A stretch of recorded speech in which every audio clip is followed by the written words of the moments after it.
A quiet kitchen at dusk, shadows stretching across the floor.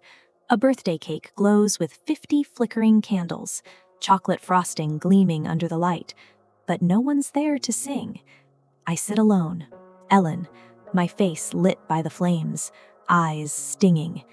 I blow them out, one by one, until darkness creeps in. The cake starts to melt, forgotten and sad. Then my phone lights up, a message from my son.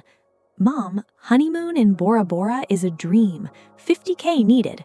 Oh, and happy 50th, by the way." I stare, heart sinking. They skipped my big day, then hit me up for cash? But when he opens that bank statement later, tears flow. That's the story. They skipped my 50th birthday, then my son asked for $50,000 for his honeymoon? When he opened the bank statement, he cried. If family betrayal and sweet revenge pull you in, you're in the right place. If this tale of love, loss, and lessons speaks to your soul, subscribe now. Join our circle of story lovers. Hit that bell for whispers of wisdom straight to you. Let's dive deeper. I'm Ellen Thompson, and I just turned 50. My home is a cozy one-bedroom apartment on the third floor of an old building where the stairs creak like tired bones. The hallway always smells faintly of someone's dinner, maybe soup, maybe spices. It's not fancy, but it's mine, paid for with my own sweat. For 28 years, I worked as a nurse, mostly night shifts. The pay was better in the dark hours, and it let me be home during the day when my kids needed me. Life hit me hard early. My husband walked out when Jake was 4 and Sarah was 2. No note, no money, no looking back. Just me left to carry it all. I never let the children see how scared I was. I told myself it was only for a little while. Get them through school, get them standing on their own feet, and then maybe I could finally rest. I gave everything. First came college. Jake went to State University. Tuition, books, even a second-hand car so he could drive to class. That came to about $85,000. Sarah wanted a private nursing school because she said it felt right for her dream. I made it happen. Another $120,000. I took the loans in my name so they wouldn't start adult life buried in debt. Then the weddings. Jake's was sweet and simple. A garden spot, fresh flowers, an open bar for family and friends. $45,000.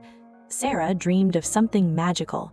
A rustic barn wrapped in twinkling lights, 200 guests dancing under the stars. I said yes, another $50,000. One night last year, I added it all up, nearly $300,000 over 15 years. Every extra overtime shift, every skipped vacation, every time I chose ramen over steak so they could have new shoes, prom dresses, or that special class trip, it all went into them. Back then, they were so thankful. Big hugs that squeezed the tiredness right out of me. Cards that said best mom in the world in messy handwriting, then neater pen. Sunday phone calls full of laughter. I really believed we were a team that could never break. But life changes things quietly, like fog rolling in. After their weddings, the calls got shorter. Visits turned into, "We're so busy with work." Texts became quick replies, sometimes just emojis. I told myself it was normal. Kids build their own lives. That's how it's supposed to be. My 50th birthday felt like a big moment. I planned something small and warm. A picnic at the little park near my apartment. Checkered tablecloths, my famous potato salad, and extra love-filled cake I baked. I sent invites 3 weeks early with little notes inside. "Your presence would mean everything to me. Love always, Mom." Sarah texted back first. "Wish we could make it, but we already have plans. Sorry." Jake sent only a thumbs-up emoji, nothing more. The day came bright and sunny. I set everything up by myself. Chairs unfolded, balloons tied to the tables, bouncing gently in the breeze. I wore the blue dress Sarah once said looked stunning on me. The cake sat waiting, candles ready. I waited and waited. My phone stayed silent. No slamming car doors, no happy voices calling my name. Around 4 in the afternoon, I opened Facebook. There they were, Sarah's post, pictures from a fancy downtown restaurant. Jake, Sarah, their partners, all laughing over colorful cocktails.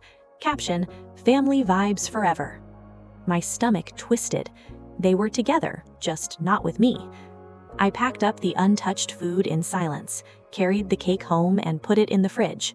That night, I cut a slice and ate it alone while an old movie played on the TV. The frosting tasted like nothing. A few days later, the messages started. Jake first. Mom, Lisa and I are planning our dream honeymoon. Bora Bora, overwater bungalow, everything perfect. It's $50K total. Any chance you could help? You've always been so generous. I read it 3 times. My hands trembled. $50,000. After they treated my birthday like it didn't matter? Sarah jumped in soon after. Jake told me about the honeymoon, Mom. It would be such a beautiful gift for them. They've earned something special after all the wedding stress. Earned. That word stuck in my throat. Late one night, I lay in bed scrolling their feeds. New designer bags, spa getaways with white robes and champagne, lives shining bright while mine felt dim. My bank account? My pension check barely covered rent, $1,800 after bills. Savings? About 47, or so they thought. What they never knew, what I kept locked away, was that 8 years ago I started something small but wise. After paying their bills each month, whatever pennies were left went into a simple stock index fund. Nothing flashy, just steady growth year after year. Last time I looked, just over $2 million. I never told anyone, not my kids, not my sister, nobody. It was my quiet safety net for when I got older, maybe a little house near water, or help if real trouble ever came. But this felt different. Phone glowing in the dark, Joke's words staring back, a plan started forming. A gentle test, a way to see their hearts clearly. I typed back one short line. I'll think about it. Deep inside, something new began to burn. Not anger exactly, but strength, resolute. Whatever happened next, things were about to change. The days after I sent that short reply, I'll think about it, felt like walking on thin ice. Every buzz of my phone made my heart jump. Part of me hoped they'd call to check on me, maybe say sorry about the birthday, ask how I was really doing. But the messages that came were only about the money. Jake. Mom, any update? The villa deposit is due soon. Lisa's so excited, she's already picking out swimsuits. Sarah. Hey Mom, just following up. $50K would be life-changing for them. You know we love you. Heart. Love. I stared at that heart emoji until my eyes blurred. I didn't answer right away. Instead, I did something I hadn't done in a long time. I opened my investment app. The number glowed on the screen. $2,147,832.43. It had grown again that month. Quiet, steady, like a heartbeat I'd kept secret for years. I closed the app and sat in the dark living room. The leftover birthday cake was long gone, thrown out because looking at it hurt too much. I thought about all the nights I'd come home bone-tired, feet swollen from 12-hour shifts, and still sat at this same table to pay their bills first. My dreams pushed to the back burner. A little vacation, a new coat that wasn't secondhand, maybe even dating again someday. All of it waited while I raised them. Now they wanted more. Not needed, wanted. I decided it was time for the test. The next morning, I logged into my bank and set up a small gift transfer, just $500 to Jake's account. I labeled it, "For the Honeymoon Fund. Love, Mom." Then I waited. Within minutes, my phone exploded. Jake, Mom, thank you so much. This is amazing. We're putting it toward the flights right now. You're the best. Sarah, saw the transfer. Wow, Mom, you're incredible. They're going to have the trip of a lifetime because of you. No, how are you? No, we missed you on your birthday. Just gratitude for the cash. I felt something crack inside me. Not heartbreak exactly, but clarity, sharp and cold.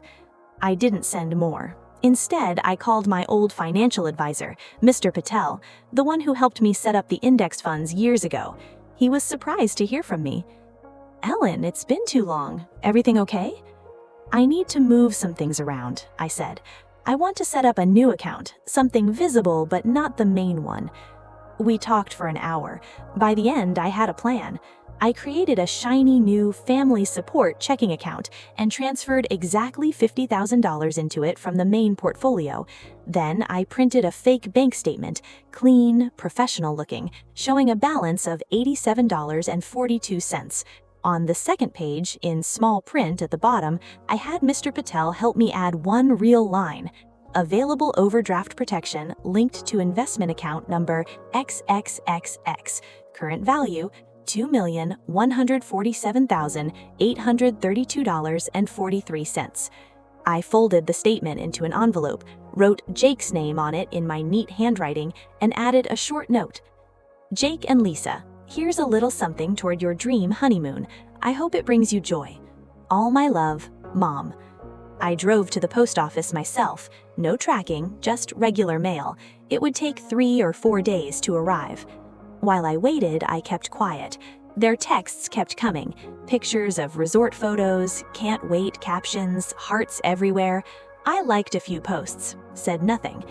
4 days later, my doorbell rang at 7:32 p.m. I knew who it was before I opened the door. Jake stood there, eyes red, face pale. Lisa hovered behind him, clutching a designer purse like a shield. Sarah and her husband were right behind them, looking like they'd run the whole way. Mom, Jake's voice cracked. We got your envelope. I stepped aside. Come in. They filed into my small living room like kids caught stealing cookies. Jake held the printed statement in shaking hands. We opened it together, he said. At first, we were so happy. $50K, exactly what we asked for. Then we saw the second page. Sarah stepped forward, tears already streaming. Mom, it says $2 million in investments linked to this account? I nodded slowly. Yes. Jake sank onto the couch like his legs gave out. All this time, you had this. While we were asking for money, planning trips, posting pictures, you were sitting on $2 million? Not sitting, I said quietly, earning it, penny by penny. After your tuitions, after the weddings, after every night I worked so you could have what I never did. Lisa whispered, We didn't know. Of course you didn't, because I never told you. I wanted you to love me for me, not for what I could give. Sarah covered her mouth. Your birthday, we were awful. We chose that dinner over you, and then we asked for $50,000 like it was nothing. Jake looked up, tears spilling now. Mom, I'm so sorry. I didn't think. I just assumed you always came through. I took it for granted. We all did. The room went quiet except for soft crying. I sat down across from them. My voice stayed calm, even though my own eyes burned. I'm not giving you the $50,000 for Bora Bora. That money is already gone. I donated it this morning to the children's hospital where I used to work. They're building a new wing for kids with cancer. Every dollar will help a family who really needs it. Jake flinched like I'd slapped him. Sarah gasped. But, Lisa started. No buts, I said. You wanted a dream honeymoon. I hope you still have one. Maybe a smaller one, paid for with your own money. Something you earn together. That's what makes it real. I looked at each of them, my son, my daughter, their partners, faces I'd kissed goodnight 1,000 times, faces that had forgotten how to look at me. I love you, I told them. I always will. But love isn't a one-way street. Appreciation isn't something you say only when you want something. It's shown in the small things, showing up, listening, caring even when there's nothing to gain. Jake wiped his face with his sleeve. Can we fix this, please? I stood up and walked to the kitchen. I came back with 5 mugs of hot tea, chamomile, the kind I used to make when they were sick. We can try, I said, but it starts with honesty. No more assuming, no more taking. And next year, if I have a birthday, I expect to see your faces at the table, not on a screen somewhere else. Sarah reached for my hand. I let her take it. We sat there for hours that night, talking, crying, really talking for the first time in years. It wasn't perfect. Forgiveness doesn't erase hurt overnight, but it was a beginning. And somewhere in that small apartment with tea cooling in mugs and tears drying on cheeks, I felt something I hadn't felt in a long time. Peace. Because the real treasure wasn't the $2 million. It was the chance, maybe the last chance, for my family to learn what matters most. Appreciation can't be bought, but humility, sometimes it takes a bank statement to teach it. The weeks after that tear-filled night in my living room felt strange, like the air in my apartment had changed. Lighter, maybe, but still careful, like everyone was stepping softly around broken glass we hadn't fully swept up yet. Jake called the next morning at 8:17 a.m. Not a text, an actual call. I almost didn't believe the phone ringing that early. "Mom, you awake?" "Barely," I said, smiling despite myself. "Coffee's brewing." He paused. I didn't sleep much. Lisa and I talked all night. We canceled the Bora Bora booking, the whole overwater villa thing. Felt wrong after everything. I leaned against the kitchen counter, mug warming my hands. "What are you going to do instead?" "Something smaller. Maybe a long weekend at the beach house her aunt has in Florida. We'll pay for it ourselves, using the savings we were going to use as the down payment on that villa. It's not fancy, but it's ours." I nodded, even though he couldn't see me. "That sounds right." Sarah texted later that day, "Mom, can I come over this Saturday? Just me, no excuses, no +1. I want to help you clean out that storage closet you've been complaining about for years." I stared at the message for a long minute. The storage closet was full of old baby clothes, school projects, wedding albums I hadn't opened since the divorces. Things I'd kept for them someday. I typed back, "Bring coffee, and wear clothes you can get dusty in." Saturday came sunny and crisp.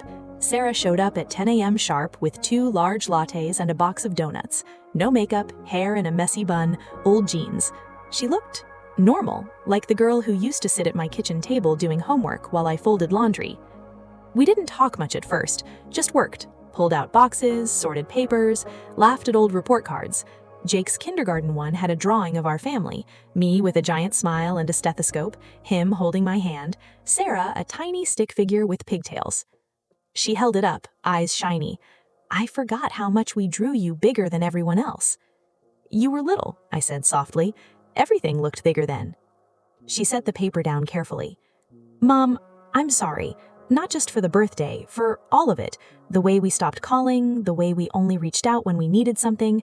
I got so caught up in my own life, my job, my house, my Instagram version of perfect, that I forgot the real person who made all of it possible." I didn't say anything right away. I just kept folding old baby blankets. She went on, "I kept thinking, what if you hadn't had that money? What if you really were scraping by like we assumed? Would we have treated you the same?" And the answer made me sick. I finally looked at her. "It hurt, Sarah, more than I let on, but I'm not angry anymore, just tired of being invisible unless I'm useful." She wiped her eyes with her sleeve. "You're not invisible, not to me, not anymore." We finished the closet by late afternoon, 3 big bags for donation, 1 small box of keepsakes I decided to keep. When we were done, we sat on the floor with our backs against the couch, drinking cold coffee. "I'm starting therapy," she said quietly, "next week. I want to figure out why I got so selfish, why I let things slide." I reached over and squeezed her hand. "That's brave." Jake came by the following weekend, alone this time. He brought takeout, Chinese from the place we used to go to when they were kids. Egg rolls, fried rice, extra fortune cookies. We ate on paper plates at the kitchen table. He didn't talk money or honeymoons. Instead, he asked about my old nursing stories. The funny ones, the hard ones. He listened, really listened. Halfway through, he set his fork down. "I got a second job, nights and weekends at the hardware store. Lisa's picking up extra shifts, too. We're paying off the credit cards we ran up for the wedding. No more living like tomorrow doesn't matter." I raised an eyebrow. "You hated retail when you were 16. "Yeah," he said with a small laugh. "Still do. But it feels honest, like I'm earning something instead of expecting it." I looked at my son, 31 years old, tired around the eyes, but clearer somehow. "Proud of you," I said simply. He swallowed hard.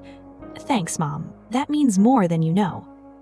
Months passed. Not perfectly. There were still awkward silences sometimes, still moments when old habits tried to creep back, but they caught themselves. A quick text just to say thinking of you, a surprise visit with groceries when my car was in the shop. Sarah started coming every other Sunday to cook dinner together. Jake mowed the tiny patch of grass outside my building, even though I told him the super did it. My 51st birthday rolled around. I didn't plan anything big, just told them a quiet dinner at home. Homemade lasagna, garlic bread, the works. They showed up early. Jake with flowers, lilies, my favorite, Sarah with a homemade cake, lopsided but covered in blue frosting. Lisa and Sarah's husband trailed in with a bottle of wine and board games. We ate, we laughed, we played cards till midnight.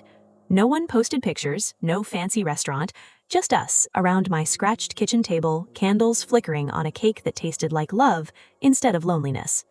When they left, hugging me tight at the door, Jake whispered, "Next year, wherever you want to go, we'll make it happen, together." I closed the door, leaned against it, and let a few happy tears fall. The 2 million was still there, growing quietly, waiting for when I needed it. But the real wealth, it was in those small, steady moments coming back, in apologies that turned into actions, in family that finally remembered how to show up. I never needed the big gestures or the expensive trips. I just needed them, and slowly, beautifully, they were giving that back. Appreciation can't be bought, but when it's earned the hard way, through tears, truth, and time, it shines brighter than any bank balance ever could. The screen fades back in slowly. Soft morning light filters through my kitchen curtains, the ones with the tiny yellow flowers Sarah picked out for me 5 years ago. A year has passed since that quiet 51st birthday dinner, the one where we ate lasagna and played cards until the candles burned low. Life didn't suddenly become perfect, but it became real. And real, I've learned, is better. I'm sitting at the same scratched table now, sipping coffee from the mug Jake gave me last Christmas. It says, "World's okayest mom," with a little winking emoji. He bought it as a joke, then got embarrassed when I actually loved it. I use it every day. My phone buzzes. A group text from the kids. Jake, "Mom, big news. Lisa's pregnant, due in June. We're naming her Grace, after your middle name." Sarah, "We're already fighting over who gets to babysit first. I'm winning." I stare at the words until they blur. A grandchild, my first. I press my hand to my chest like I can hold my heart steady. Me, "I'm crying happy tears right now. Tell Lisa I love her already, and tell that little girl her grandma can't wait to meet her." 3 little typing bubbles pop up at once, then a flood of heart emojis, crying faces, promises to send ultrasound pictures. I set the phone down and look around my small apartment. It still smells faintly of last night's chamomile tea. The storage closet we cleaned together is half empty now. Most of the baby things went to Sarah's house, just in case, she said with a shy smile. The wedding albums are still in their box, but I've started pulling them out sometimes, flipping through pages without the old ache. A knock at the door. I open it to find Jake standing there, holding a paper bag from the bakery down the street. "Couldn't wait to tell you in person," he says, stepping inside. Lisa's at the doctor confirming everything, but yeah, it's real. He sets the bag on the counter, cinnamon rolls, still warm, and pulls me into a hug that lasts longer than usual.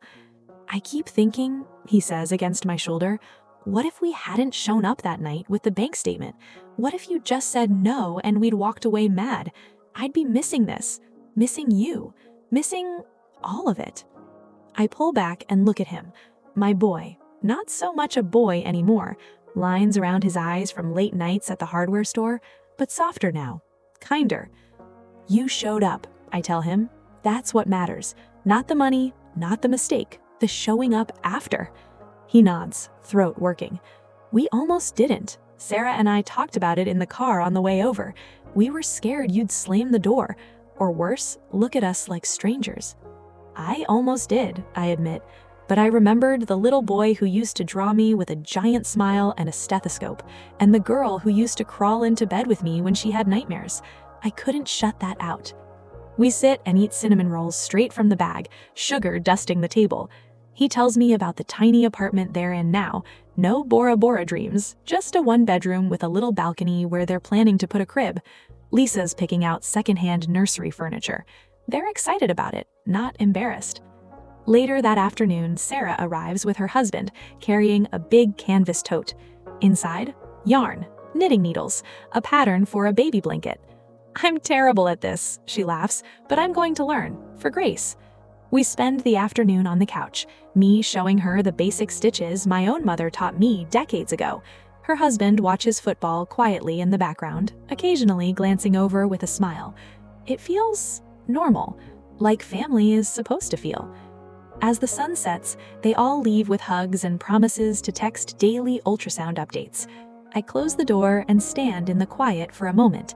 Then I walk to my bedroom closet and pull out the old shoebox I keep under my sweaters. Inside, bank statements, old photos, a folded piece of paper from 8 years ago, the first deposit slip into the index fund, $47. That was all I could spare that month after paying Sarah's tuition installment. I look at it and smile. That $47 grew into something big, yes, but it was never about the number. It was about the choice, the quiet decision to take care of myself even when no one else did, to build something steady while I gave everything else away. Now I'm thinking about what comes next for me. I've started looking at little houses, a small cottage maybe, 2 bedrooms, near a lake an hour from here. Nothing fancy, just a place with a porch where I can sit with coffee and watch the water, a guest room for when the grandbaby visits, a garden where I can plant tomatoes and basil like my mom used to. I haven't told the kids yet. I want to surprise them when it's real, show them that mom can have dreams too, that I'm not just the person who gives, I'm the person who lives. A few months later, Grace arrives, tiny, perfect, with Jake's dark hair and Lisa's button nose. They bring her to my apartment first. I hold her against my chest and breathe in that sweet new baby smell. Tears come without warning. Sarah takes a picture, not for social media, just for us. Me in my old armchair, cradling my granddaughter, smiling so wide my cheeks hurt. That night, after everyone's gone home, I sit with my coffee and the quiet. My phone lights up with one last text from Jake. "Thank you, Mom, for everything, for not giving up on us. We love you more than words." I type back, "I love you too, all of you, always have, always will." Then I add one more line. And guess what? I'm buying a little house by the lake, room for everyone. Come visit whenever you want. The replies flood in, exclamation points, hearts, promises to help move boxes, plans for barbecues on the new porch. I set the phone down and look out the window at the city lights. Life isn't perfect. It never was. But it's mine. And it's ours. The money helped. The test helped more. But the real miracle? We chose each other again. Not because of what I had in the bank, but because of who we could still become. The screen fades in on a golden afternoon by a quiet lake. Gentle waves lap against a wooden dock. A small cottage sits nestled among pine trees. White siding, green shutters, a wide porch with rocking chairs facing the water. Flower boxes overflow with geraniums and petunias. Smoke curls lazily from the chimney, even though it's summer. Someone's baking inside. That someone is me, Ellen Thompson, now 52, officially a lakeside grandma. I close the oven door on a fresh apple pie and step out onto the porch, wiping flour from my hands onto my apron. The air smells like water and pine and home. I bought this place 6 months ago, nothing extravagant. 2 bedrooms, 1 bath, a kitchen with windows that catch every sunrise. The $2 million grew a little more before I used a careful portion for the down payment and closing costs.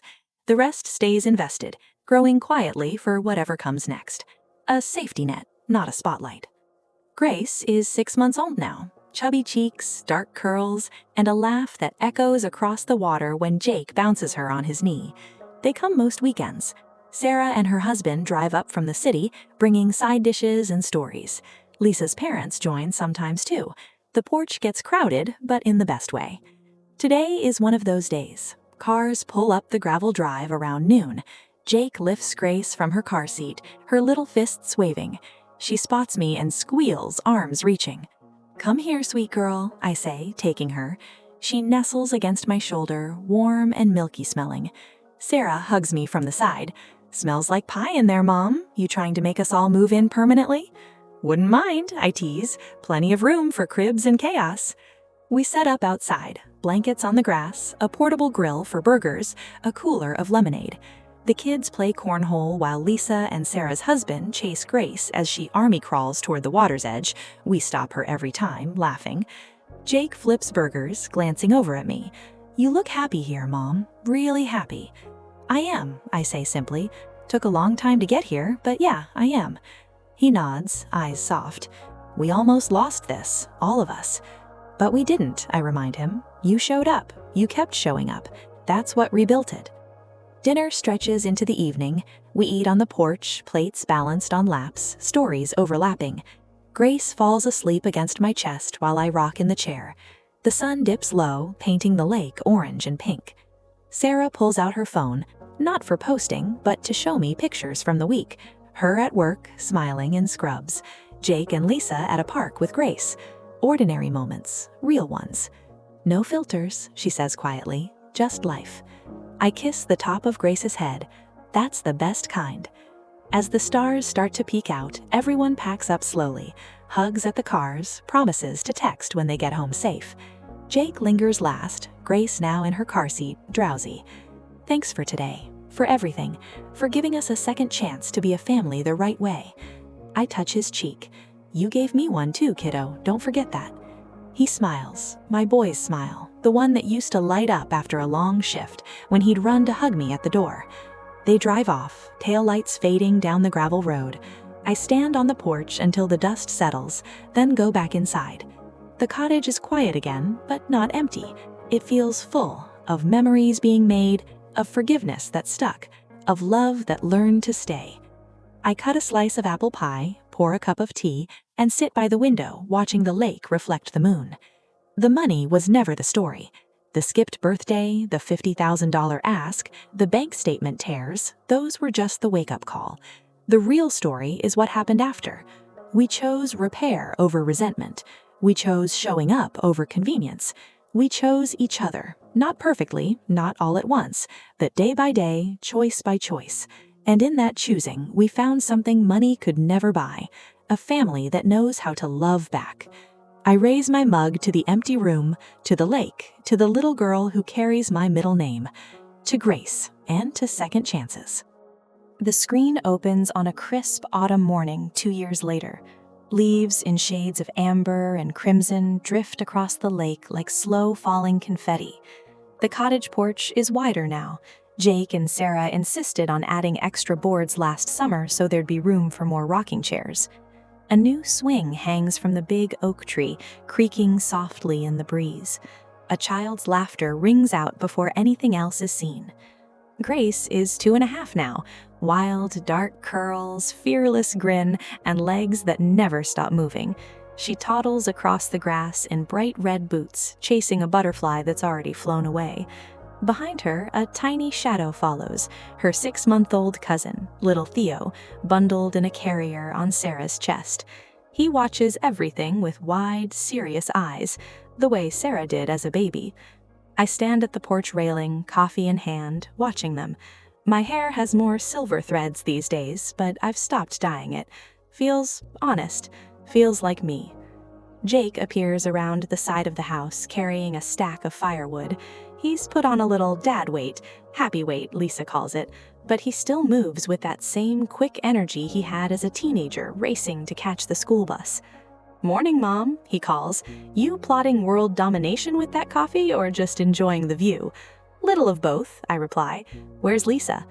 "Inside stealing your pie recipe, again." He grins. "She says yours has magic in it. I told her it's just extra love and too much cinnamon." I laugh. The sound feels easy now, like it belongs here. Sarah walks up the steps with Theo patting her cheek like he's conducting an orchestra.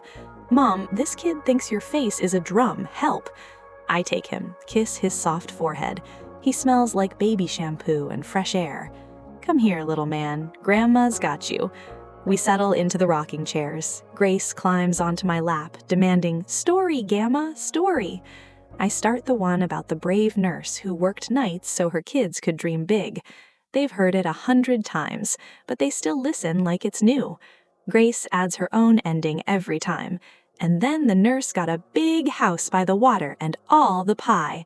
Sarah smiles over Theo's head. She's not wrong.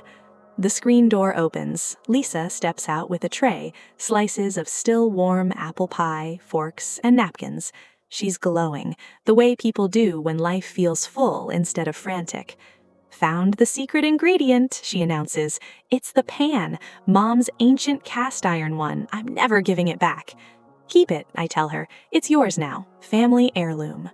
We eat in comfortable quiet for a while, only broken by Grace's happy humming and Theo's tiny coos. Then Jake clears his throat. So, we've been talking, he starts. All four of us. Sarah nods. About the future. About you. I raise an eyebrow. I'm not that old yet. No nursing home discussions, please. Jake laughs. Not even close. The opposite, actually. Lisa leans forward. We want to build something here. Not take over your cottage, God no, but maybe add a little guest house out back. Separate, private, but close. So when Grace and Theo get bigger and want sleepovers with Grandma, or when you want company without us being underfoot, it's there. Sarah jumps in. We'd pay for it. All of us pitching in. Jake's been saving from the hardware promotion. I got a raise last month. Lisa's side photography business is picking up. We're not asking for your money, Mom. We want to give this to you, to us. I look from face to face. No pleading eyes this time, no guilt. Just steady, grown-up love. You've thought this through, I say quietly. We have, Jake answers. And we talked about the past, too, how we almost lost you because we were too busy taking. We don't want to take anymore. We want to build, together. Grace tugs my sleeve. Gamma House? For stories? I blink back the sudden sting in my eyes. Yeah, baby, for stories. Theo reaches a chubby hand toward my face. I kiss his palm. Okay, I tell them, but on one condition. They all lean in. I get to pick the paint color for the guest house, and it's going to be that awful teal you all hated when I painted the bathroom last year. Groans all around. Laughter follows. Deal, Sarah says, grinning. The afternoon unfolds slow and sweet. We walk down to the dock, Grace holding my hand, Theo in Jake's arms pointing at every bird. Lisa takes pictures, not for likes, just for the fridge door later. Sarah sketches plans on a napkin, tiny porch, big windows, space for a crib and a bookshelf. As the sun dips low, turning the lake to liquid gold, we head back up the path. Grace rides on Jake's shoulders, singing a made-up song about pie and grandmas. Theo dozes against Lisa's shoulder. I lag a step behind, watching my family move ahead of me, not away, but together. The bank statement tears feel like another lifetime now. That $50,000 ask, the skipped birthday, the secret fortune, they were the storm. This, the laughter, the plans, the ordinary beautiful days, is the calm after. We rebuilt more than trust. We rebuilt home, not with money, with time, with choice, with showing up again and again until it became habit, until it became love that doesn't need to prove itself anymore. I catch up to them at the porch steps. Grace reaches down from Jake's shoulders to hug my neck. Love you, Gamma. I love you more, I whisper. And for the first time in decades, I believe it goes both ways. Fully. No strings, no scorekeeping. Just family. Real, messy, healing, staying family. The screen opens on a soft winter evening 4 years after the cottage became home. Snow dusts the pine branches like powdered sugar. Fairy lights twinkle along the porch railing, Grace's idea last Christmas, and now they stay up year-round because they make the lake sparkle even when it's sleeping. A thin plume of smoke rises from the chimney. Inside, the smell of cinnamon, wood fire, and fresh bread wraps around everything like a hug. I'm 56 now. The silver in my hair has won the battle, and I wear it like a quiet crown. My hands, still nurse strong, move slower these days, but they still know how to knead dough, rock a baby, or hold someone who needs holding. The living room glows with lamplight and the flicker of the fireplace. Grace, now almost 7, is curled on the rug with coloring books, tongue poking out in concentration as she fills in a picture of our cottage. Theo, 4 and full of questions, sits cross-legged beside her, building a tower of wooden blocks that wobbles dangerously. Jake and Lisa are in the kitchen helping me finish dinner. Pot roast, mashed potatoes, green beans with almonds, the meal I used to make when money was tight, but love wasn't. Sarah and her husband arrive any minute. They texted from the highway 20 minutes ago, stuck behind a slow plow, but laughing about it. The front door opens with a gust of cold air. Sarah stamps snow from her boots, cheeks pink, carrying a big insulated bag. "Hot cider from the orchard stand," she announces. "And yes, I got the extra spicy kind you pretend not to like, Mom." I roll my eyes but smile. You know me too well. Her husband follows, arms full of wrapped packages, early Christmas gifts, because we couldn't wait. He sets them under the little tree in the corner, the one Grace decorated with paper snowflakes and strings of popcorn. We gather around the table as the sky turns deep indigo outside. Plates clink, voices overlap. Grace tells an endless story about the snow dragon she saw in the yard this morning. It was probably just wind shaping a drift, but we all nod seriously. Theo insists on feeding me one green bean at a time, so you don't miss any vitamins, Gamma. Halfway through dessert, warm gingerbread with whipped cream, Jake taps his glass with a spoon. The room quiets. He looks around the table, then at me. "We've got something to say," he starts. "All of us." Sarah reaches for my hand under the table. Lisa smiles softly. Even the kids go still, sensing something big. Jake takes a breath. "4 years ago, we almost broke everything. We took you for granted, Mom. We treated your love like it was automatic, like it didn't cost you anything. That bank statement night, it wasn't just about money. It was the moment we saw how much we'd hurt you, and how much we could still lose." Sarah picks up. "We promised ourselves we'd do better, not with grand gestures, with the small ones, showing up, listening, giving back instead of always taking." Jake nods. "And we have. But lately we've been thinking bigger, not for us, but for you, for what you deserve after all the years you carried everything alone." Lisa slides an envelope across the table, plain white, Sarah's neat handwriting. I open it slowly. Inside, a colorful brochure for a small cruise line. 10 days in the Mediterranean, ports in Greece, Italy, Spain, a private balcony cabin. Dates circled in red. Next September, right after Grace starts 2nd grade and Theo begins kindergarten. My breath catches. Jake speaks quietly. "We've been saving for 2 years. Every extra shift, every side gig, every skipped takeout. It's paid in full, non-refundable. You're going, alone if you want, or with a friend, or we can come too if you'd like company. But this trip is yours. No strings, no asking for anything back. Just time for you to see the world you helped us dream about." Grace bounces in her seat. "Gamma's going on a boat with mermaids." Theo claps. "And dolphins." I look at the brochure, then at their faces. Open, hopeful, a little nervous.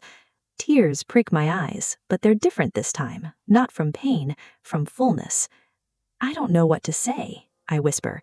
Sarah squeezes my hand. "Say yes. You've said yes to us our whole lives. Now let us say yes to you." I look around the table, at my son who used to text only when he needed money, now planning a dream for me, at my daughter who once chose restaurants over birthdays, now the first to show up with cider and hugs, at their partners who've become family in every way that matters, at the grandchildren who know my name means safety and stories and pie. I nod. Once, then again. "Yes," I say, voice steady. "Yes." The room erupts. Cheers, laughter, Grace and Theo jumping up and down. Jake pulls me into a hug that smells like wood smoke and home. Sarah joins, then Lisa, then the kids pile on until we're one big messy knot of arms and joy. Later, after baths and bedtime stories, after the house quiets and the snow falls thicker outside, I sit by the fire with the brochure in my lap. I trace the ports with my finger. Santorini's white buildings, Rome's ancient stones, Barcelona's colorful streets. Places I used to look at in magazines during night shifts, thinking maybe someday. Someday is now. Not because of the $2 million that started it all, not because of the test or the tears or the bank statement, because we rebuilt something stronger than any portfolio. We rebuilt gratitude. We rebuilt presence. We rebuilt a love that flows both ways, steady, honest, no scorekeeping. I close the brochure and look at the mantel. Photos of Grace's first steps, Theo's first toothless grin, all of us on this very porch last summer, arms around each other, laughing into the sun. The money was the spark, but love, patient, chosen, shown every single day, is what caught fire, and it's still burning bright. The screen fades in one last time. 10 years from that lonely birthday cake melting in the quiet kitchen. The lake is still there. Older trees taller, new ones planted by small hands. The cottage has grown roots deeper into the earth. Porch extended again, a second story added for when the grandkids want to stay the whole summer.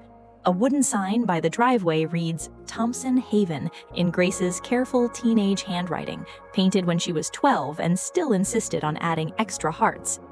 I'm 66 now. The silver hair is full and soft, pulled into a loose bun most days.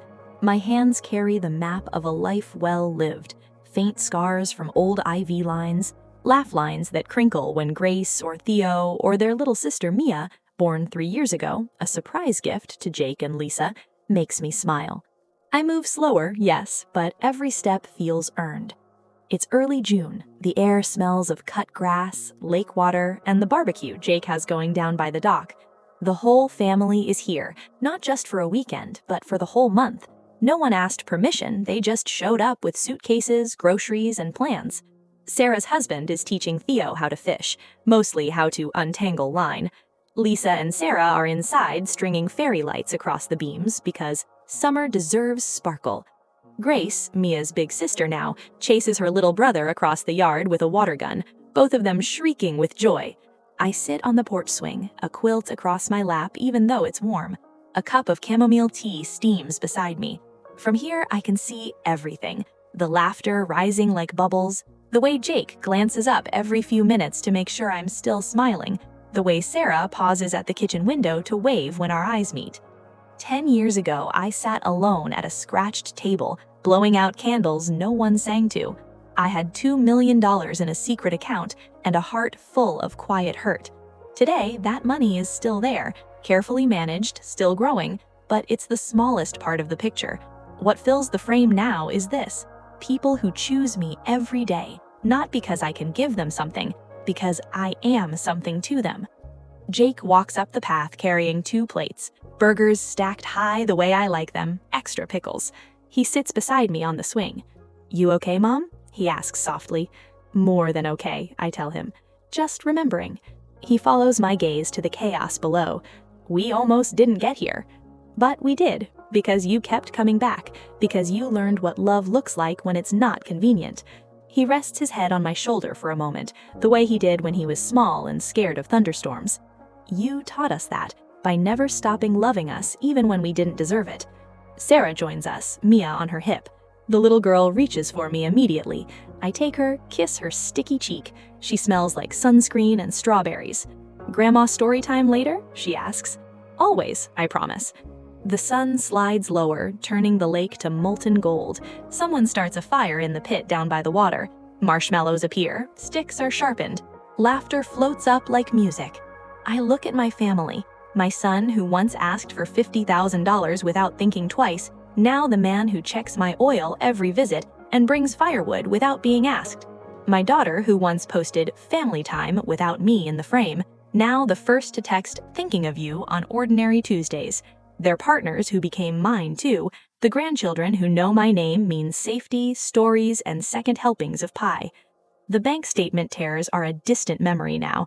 That night was the storm. This, the quiet evenings, the crowded porch, the way they still look at me like I hung the moon, is the calm that lasted. I didn't need the fortune to be rich. I needed them to see me. And once they did, they never looked away again. The camera pulls back slowly, the fire crackling, marshmallows toasting golden, voices rising in song, an old lullaby I used to sing them to sleep with. Grace starts it, Theo joins in off-key, Mia claps her chubby hands. Jake and Sarah harmonize without even trying. Lisa rests her head on Jake's shoulder. Sarah's husband drapes an arm around her. I watch from the porch, heart so full it aches in the best way. The swing creaks softly beneath me.